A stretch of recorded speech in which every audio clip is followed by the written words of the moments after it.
Buenos días, les habla el doctor Edwin Bocardo. Voy a estar a cargo del curso de Sistemas de Gestión Ambiental. Empezaremos por recordar que los sistemas de gestión ambiental también son instrumentos de gestión ambiental que permiten lograr los compromisos asumidos en la política nacional del ambiente, en el caso del Perú, a pesar de que los sistemas bajo la norma que han sido establecidos son una norma internacional. Son instrumentos de gestión ambiental de tipo correctivo, lo cual significa que se aplican ya cuando los proyectos o cuando los emprendimientos están funcionando, a diferencia de las evaluaciones de impacto ambiental que se aplican antes de que se ejecute cualquier proyecto. Los sistemas de gestión ambiental se hacen, vuelvo a repetir, cuando ya el proyecto está funcionando. Pero iniciemos entonces un poco viendo cómo surgen estos sistemas de gestión ambiental. Para entender ello, habría que remontarse más o menos hacia los años 70 del siglo pasado, del siglo XX, donde la gente empieza a mostrar ya preocupación por los problemas ambientales que se empiezan a observar, la gran cantidad de emisiones hacia las atmósferas, la contaminación por efecto de aguas residuales, por ejemplo, los vertimientos hacia los mares y la acumulación de residuos sólidos en lugares tan poco usuales como cuerpos de agua, ¿no? Entonces, cosas bastante complicadas desde el punto de vista ambiental que empiezan a hacer sentir, digamos, un poco la preocupación del planeta o de los pobladores del planeta, los humanos en este caso, por los problemas ambientales que se venían presentando. Entran en escena un par de científicos, una de ellas Rachel Carson, que era una investigadora del MIT, del Instituto Tecnológico de Massachusetts, la cual había desarrollado investigación relacionada fundamentalmente con agroquímicos. Sin embargo, en la década del 70 se asocia en el MIT con otro personaje muy interesante que es Mario Molina, un mexicano, y sobre todo con los aportes de él, de Mario Molina, logran determinar que son los clorofluorocarbonos los que generan daño a la capa de ozono. Bueno, cuando se lograron estos hallazgos, se comprobaron estas observaciones, estas hipótesis, pues quisieron publicar los hallazgos, pero tuvieron serios inconvenientes al respecto. Tanto así que fueron, digamos, suspendidos en sus labores por los directivos del MIT.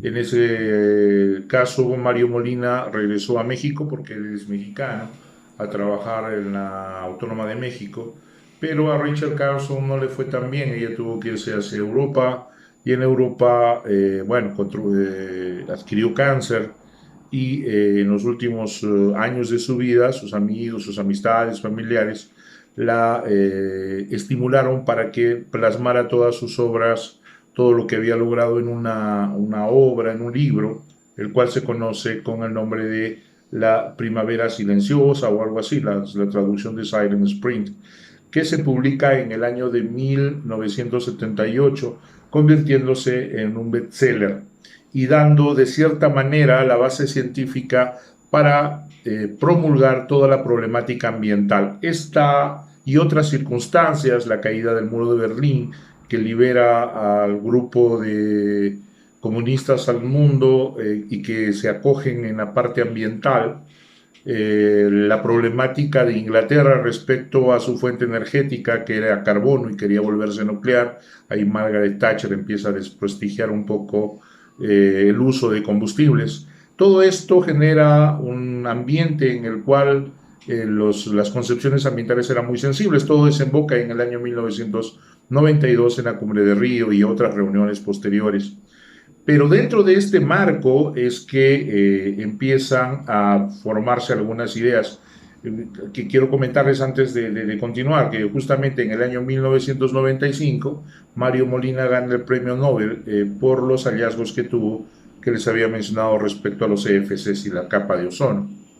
Bueno, como les decía, en este marco en Europa se genera una oportunidad y la gente tan especial que son los emprendedores, los empresarios, siempre buscan oportunidades.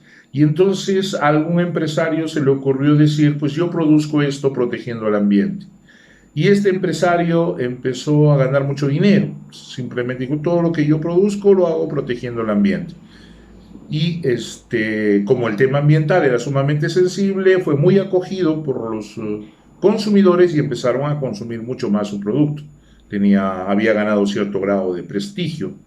Y entonces, bueno, otros empresarios, y esto creo que también es parte de la naturaleza simiesca humana, empezamos a copiar, ¿no? Desde el jardín hasta toda la época escolar, incluso hasta la maestría y el doctorado, que creo que son lugares donde más se copia, pero bueno, copiar, ¿no? Y entonces otros empresarios empezaron a copiarse las ideas de esto y empezaron a decir, sí, yo también lo que produzco, también lo hago protegiendo el ambiente. Bueno, el gran problema es que en Europa, en los países europeos, en la Comunidad Económica Europea, sí se respeta el derecho de autor. Y entonces el primero empezó a decir, pues oye, pero yo lo dije primero, él se está copiando. Y el segundo, el que copió, plasmó una idea que no era descabellada. Dijo, bueno, al final no interesa quién lo diga o quién lo deje de decir. En realidad, el que interesa es quién lo cumple. Y entonces debería haber alguien, por ejemplo el gobierno, que verifique que lo que estás haciendo es real. Es decir, que cuando logras tu producto o servicio estás protegiendo realmente el ambiente. Y esta institución, que repito, podría ser el gobierno, debería emitir un certificado diciendo, sí, pues ellos sí, a través de sus productos y servicios, protegen la parte ambiental, ¿no? Y es bien curioso, lo primero que surge de los sistemas de gestión ambiental son las auditorías. Para que me entiendan, lo primero que surgiría de una materia, ¿no? De un curso, es el examen, ¿no? O sea, es lo primero que ocurrió. Si yo quiero implementar un sistema de gestión ambiental, lo primero que me generaron fue la auditoría, o sea, ¿qué me van a revisar? Que, bueno, podría tener cierta lógica, pero así es como surgieron. Yo lo único que estoy haciendo es contarles un poco la secuencia histórica de la evolución de los sistemas de gestión ambiental. Bueno, luego de la auditoría gubernamental, bajo este marco hipotético que yo les estoy planteando de estos empresarios, pues el empresario que no logró la certificación, o sea, el gobierno no avaló el hecho de que él llevaba a cabo la generación de su producto, la prestación de su servicio, protegiendo la parte ambiental, planteó otra circunstancia que también tiene cierto sentido. Lo más importante es proteger el ambiente porque finalmente es donde se esté generando el problema. No se trata de una estrategia de marketing, se trata de proteger el ambiente. Entonces, era justo que los que lo hacían, habían logrado la certificación, los que lo hacían, les enseñaran a los que no lo hacían para proteger o lograr sus productos y servicios protegiendo el ambiente. Porque al final no interesaba el hecho de cómo te posicionabas dentro del marketing, sino más bien que se protegiera el ambiente, que era el objetivo final. Entonces, por eso es que los empresarios empiezan a hablar y a decir, pues que ellos si logran la certificación que me enseñen, yo también quiero generar mis productos y servicios con cierto grado de protección al ambiente. Por supuesto que los empresarios que lograron la certificación nunca le dieron los datos a los otros y entonces estos se quejaron al Estado y al gobierno. Pues los gobiernos encontraron cierta razón y cierta motivación y convocaron a alguien que generara algún modelo que le sirviera de base a cualquier empresa, a cualquier organización, para que lograra sus actividades protegiendo la parte ambiental. Y se fijaron en International Organization for Standardization, la famosa ISO. Una ONG que ya tenía, digamos, algunas funciones a nivel mundial en base a la estandarización, por ejemplo, a la estandarización de unidades. Seguramente cuando recuerdan sus clases de colegio, de repente en pregrado de la universidad, dependiendo de su profesión, por supuesto, escucharon acerca de los sistemas MKS y SGS, por ejemplo, o el sistema internacional, por ejemplo. Quienes fijan esos estándares es la ISO.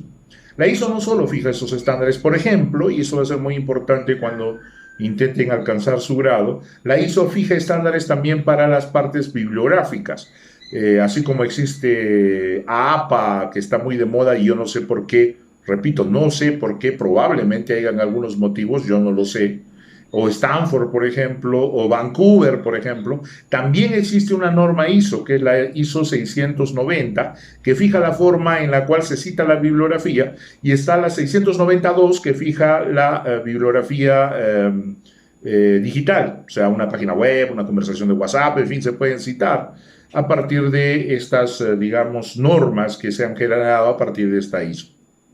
Dicho sea de paso, el Perú tiene firmado un convenio internacional con otros 159 países para formar parte de ISO. O sea, el Perú es un país ISO. Y en un país ISO le hacen más caso a las normas bibliográficas de APA que de la propia ISO. Entonces, ¿para qué firmamos el convenio y por qué somos un país ISO? Es algo que deberíamos preguntarnos, pero ese es otro tema que tiene que ver con el momento que expongan sus tesis o estructuren sus tesis. Pero bueno, en el caso de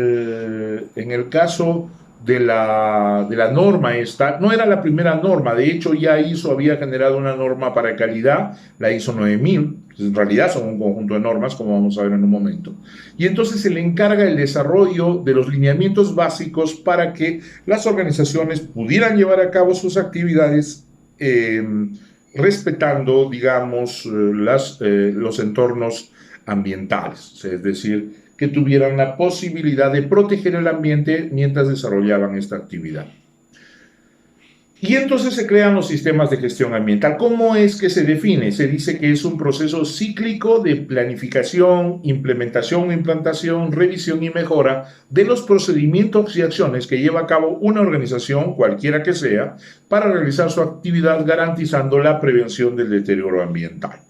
Este es digamos, el criterio o la definición que utiliza ISO para los sistemas de gestión ambiental. Es importante mencionar al comienzo esta parte, que es el sentido en sí de todas las normas de gestión en la actualidad, que viene a ser la parte de planificar, implementar, revisar y mejorar, basado en el criterio del sistema planificar, hacer, verificar y actuar, que es el famoso ciclo Deming, establecido por un estadístico americano llamado Edward Deming, uno de los padres del milagro japonés, curiosamente, en el cual las actividades se planifican, se actúa, se verifica, se monitorea, sin gestión no hay, sin monitoreo no hay gestión, y se actúa tomando la decisión de está bien, está mal, que se mejora, y luego nuevamente se planifica, se aplica, se verifica, evalúa, y nuevamente se actúa. Ese es el principio entonces fundamental de cualquier sistema de gestión en realidad.